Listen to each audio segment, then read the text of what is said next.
आप हमें इंडिया के लार्जेस्ट लर्निंग ऐप अनअकैडमी पे भी फॉलो कर सकते हैं। अगर आप वहाँ पे आप हमारी live classes face to face देख सकते हैं, जहाँ पे हम आपको कंप्लीट कोर्स कराते हैं सीटेट का। और अगर आप कोई प्लस का सब्सक्रिप्शन लेते हैं तो हमारा कोड लगाइएगा वन डे एग्जाम स्टडी, जिससे आपको 10% का छूट मिल जाएगा। संस्कृत पेडागोजी की जो 500 क्वेश्चंस की सीरीज स्टार्ट की थी, उसका ये वीडियो नंबर 11 आई थिंक होगा, तो वीडियो को आप कंप्लीट देखिएगा। चैनल पे न्यू आए, इसके पहले के वीडियोस अगर आपने नहीं देखे तो लिंक ऊपर देखिए फ्लैश कर रहा होगा, उसको आप क्लिक करके सभी वीडियो देख सकते हैं। तो चलिए स्टार्ट करते हैं। क्वेश्चन नंबर आई थिंक 180 तक आपने पढ़ लिया था लास्ट क्लास में, तो 181 से स्टार्ट करते हैं। वीडियो को अभी से आप लाइक कर दीजिए, क्योंकि आप भावनाओं में खो जाते हैं, वीडियो को लाइक नहीं करते आप। जितने लोग देखते हैं उतने लाइक ही होते हैं, पता नहीं क्या दिक्कत है आप सबको। फ्री का जो होता है उसकी वैल्यू नहीं करते क्या आप लोग? कुछ लोगों को छोड़ के, कुछ लोग करते हैं, लाइक भी करते हैं, कमेंट भी करते हैं। चलिए आपकी इच्छा है, शुरू करते हैं फिलहाल इस क्लास को। यूट्यूब में सर्च करें वन डे एग्जाम स्टडी और सब्सक्राइब करें वन डे एग्जाम स्टडी को, और बेल आइकन को भी ऑन करें, जिससे आपको रेगुलर वीडियोस के नोटिफिकेशन मिल सकें। जब आप बेल आइकन को ऑन करते हैं तो आपके सामने 3 ऑप्शन आते हैं, तीनों में चेक कर लीजिएगा कि आपका आल पे क्लिक है या नहीं। अनुमानम एकम उपकौशलम अस्ति, प्रश्न संख्या 181 आपके सामने। अनुमान एक किसका उपकौशल है, किससे संबंधित है अनुमान उपकौशल, ये आपसे पूछा जा रहा है। तो अनुमान का एक उपकौशल है, वो है पठन का कौशल, अर्थात इस प्रश्न के लिए आपको उत्तर मिलेगा पठनस्य, ऑप्शन नंबर बी सही होगा। अगला देखिएगा, पठनस्य शिखर पाद क्रम पद्धतो यानी टॉप डाउन मॉडल अध्येता, जो ये प्रणाली है पढ़ने की, शिखर पादक्रम, शिखर मतलब ऊपर से और नीचे की ओर जब हम लोग पढ़ते हैं कोई भी चीज़ हो, यहीं से तो हम पढ़ना स्टार्ट करते हैं, ऐसे ऐसा तो है नहीं कि हम नीचे से पढ़ना कुछ स्टार्ट करते हैं। हाँ, वो बात अलग की है कि अपनी मर्जी के हिसाब से, लेकिन एक जो नियम है वो यही, कुछ भी लिखा होता है तो हम ऊपर से इस तरीके से पढ़ते हुए नीचे आते हैं। तो ये जो टॉप डाउन मॉडल है, इसका क्या फ़ायदा है, ये क्यों प्रयोग किया जाता है?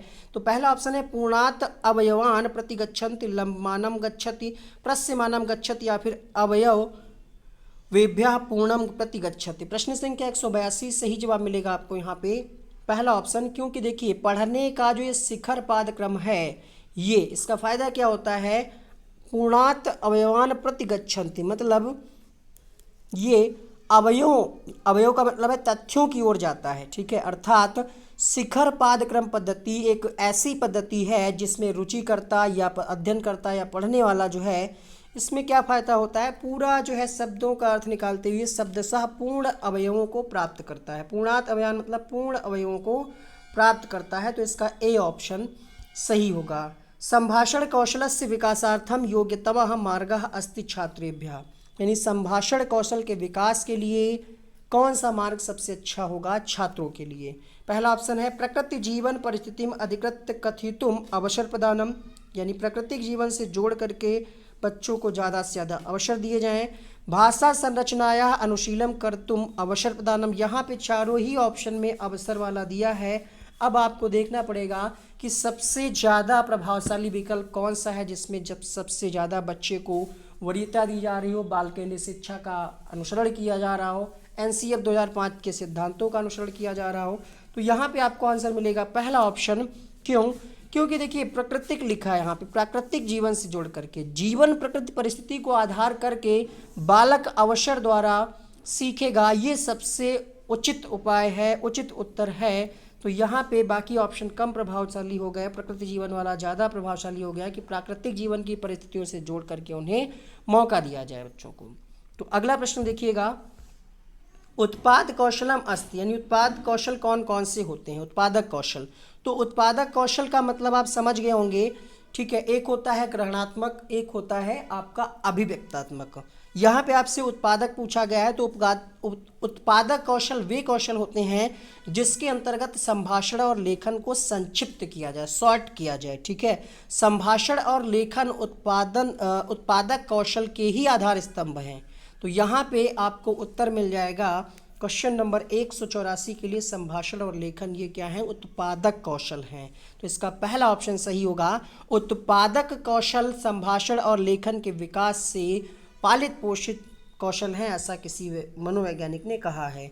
अधोलिखितेषु कस्मिन् कार्य सूक्ष्म पेशी कौशलस्य आवश्यकता अस्ति, नीचे दिए गए विकल्पों में से कौन सा ऐसा विकल्प है जो फाइन मोटर स्किल से संबंधित है?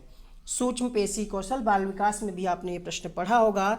तो लिखना वहाँ पे क्या देता है, लिखना, रोना, पढ़ना, है ना, कूदना, वही वाला प्रश्न है, ट्रांसलेट करके आपसे पूछा गया है। इसीलिए कहते हैं कि अगर आपकी सीडीपी मजबूत है तो बाकी सब्जेक्ट को भी आप थोड़ा थोड़ा समझ करके क्वेश्चंस के आंसर कर सकते हैं। ठीक है, तो लेखन कार्य में सूक्ष्म पेशी कौशल की अति आवश्यकता होती है। सूक्ष्म पेशी कौशल ऐसे कौशल होते हैं जो लेखन की प्रामाणिकता, कुशलता पर निर्भर करता है। इस कौशल में अपनी लेखनी के माध्यम से अपनी आत्मशक्ति, अपनी अभिव्यक्ति करने का अवसर बच्चे को मिलता है और बच्चा परखता है खुद को।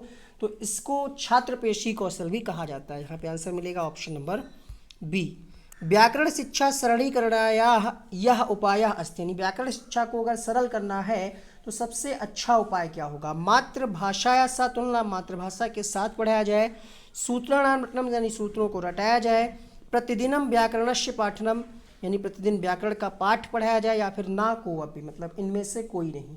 तो सबसे बेहतर उपाय है कि बच्चे को मातृभाषा से जोड़ करके सिखाया जाए। तुलना मतलब निगेटिव सेंस में मत लीजिएगा, यहाँ पे मातृभाषा के साथ पढ़ाया जाए, ये ज़्यादा प्रभावशाली होगा व्याकरण में, क्योंकि बच्चा मातृभाषा के माध्यम से चीज़ों को अच्छे ढंग से समझ पाता है। तो इसका फर्स्ट ऑप्शन सही होगा।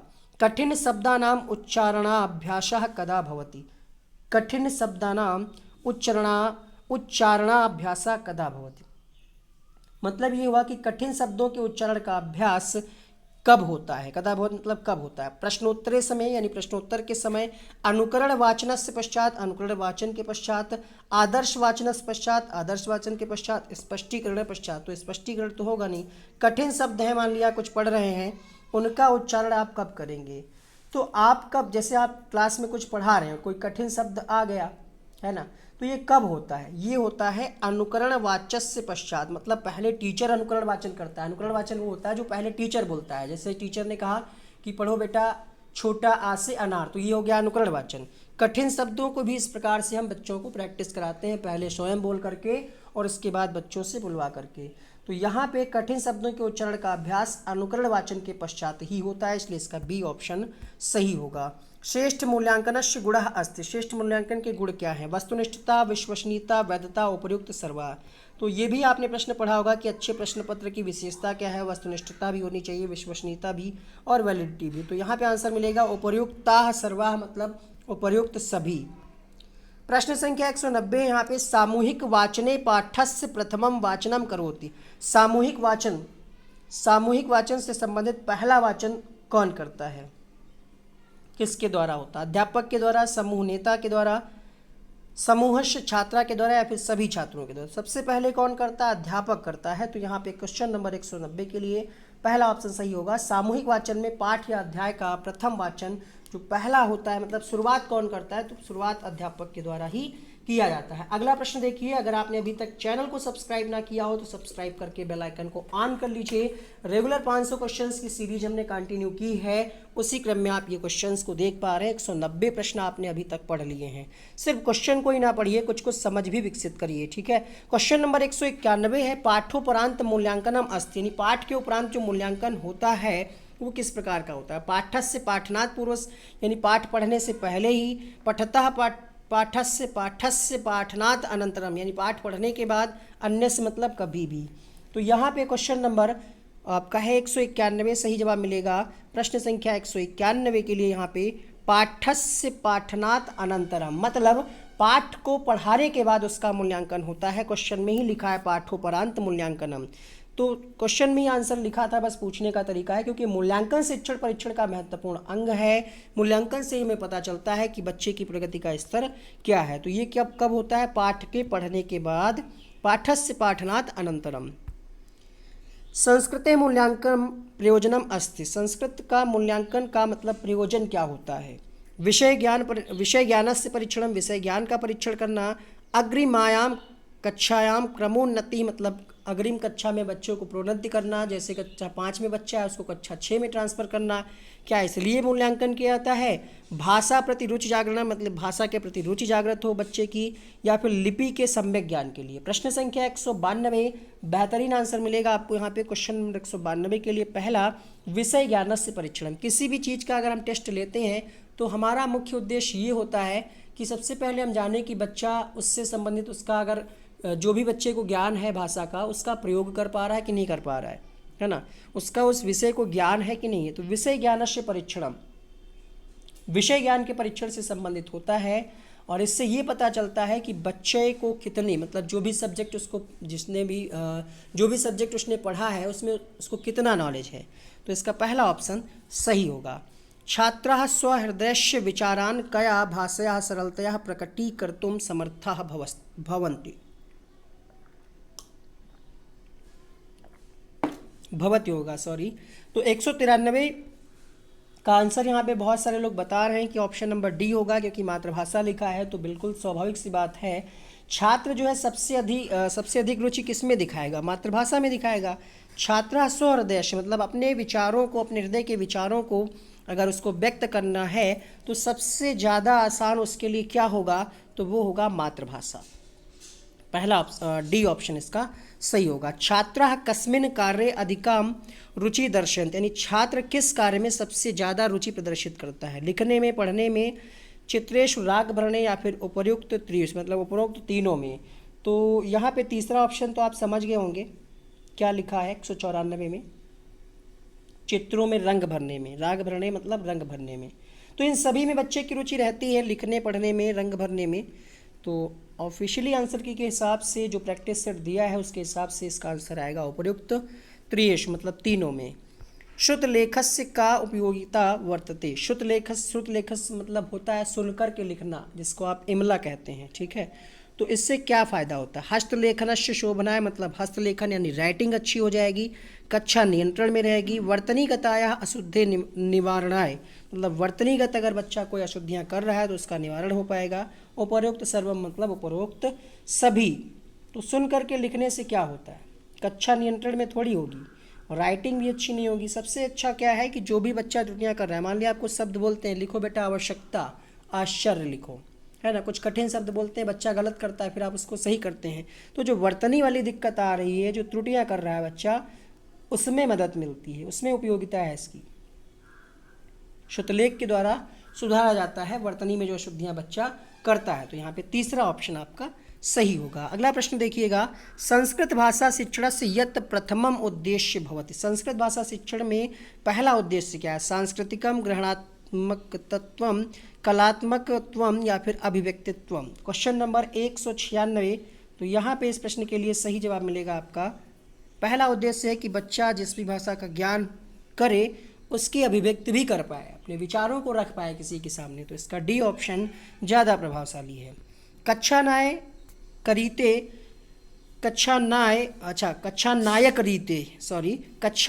रीते यह लाभः वर्तते सह अस्ति।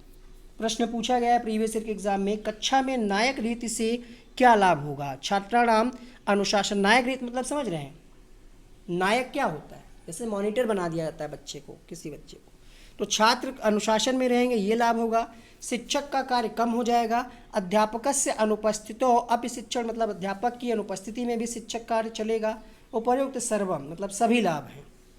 सही बात है, ठीक है। अगर नायक होता है, कोई मॉनिटर होता है, तो बच्चों को वो अनुशासन में रहने में सहायता करता है, अनुशासन में भी लाभ होता है।